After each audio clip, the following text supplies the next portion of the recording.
এছাড়াও আমরা যেটাকে দ্বিতীয় স্বাধীনতা হিসাবে আমরা যেটা গ্রহণ করছি, আমাদের 24-এর স্বাধীনতা, এই বিপ্লব বলে আমরা যা আখ্যায়িত করছি, এই বিপ্লব পরিপূর্ণতা লাভ করতে পারেনি। যে নির্মমতা এবং ধর্ষণযজ্ঞ চলছে তার দিকে তাকালে আমরা তা সুস্পষ্টভাবে দেখতে পাই। আপনি গদি ছেড়ে দেন।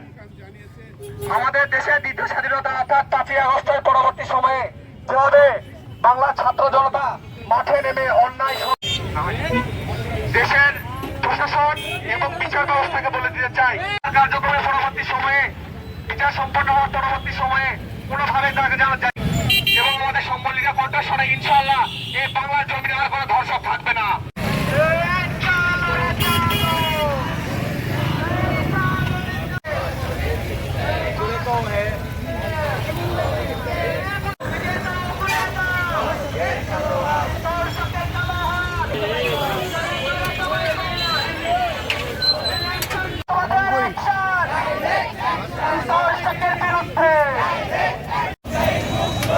অন্তর্বর্তীকালীন সরকারকে হুঁশিয়ার করে বলতে চাই, হাসিনাকে আমরা 36 দিনে সরাইছি, আপনাকে সরাইতে 36 মিনিটও লাগবে না ইনশাআল্লাহ।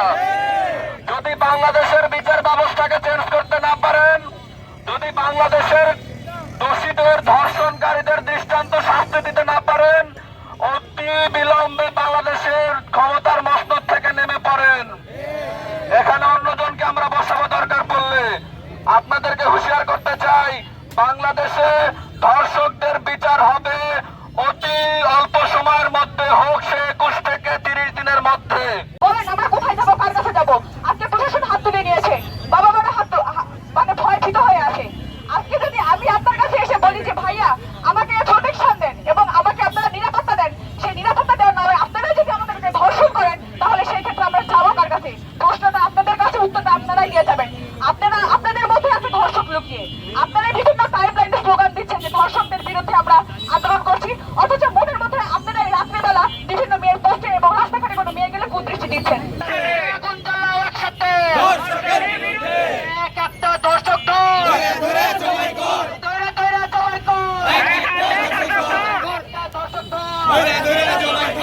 বাংলাদেশে ধর্ষণের সর্বোচ্চ শাস্তি হচ্ছে মৃত্যুদণ্ড।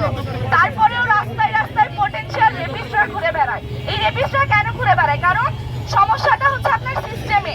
যখন এই রেপিস্টগুলো দেখে যে আপনার সিস্টেম থাকার পরেও, আপনার আইন থাকার পরেও এদের কোনো শাস্তি হয় না, উল্টে যে ভিকটিমগুলো শিকার হয় ধর্ষণের, এই ভিকটিমগুলোকে নিয়ে কথা বলা হয়, কিন্তু এই রেপিস্টগুলোকে নিয়ে কখনো কথা বলা হয় না। ঠিক এই কারণেই এই রেপিস্টগুলো আরো বেশি সুযোগ পায় এবং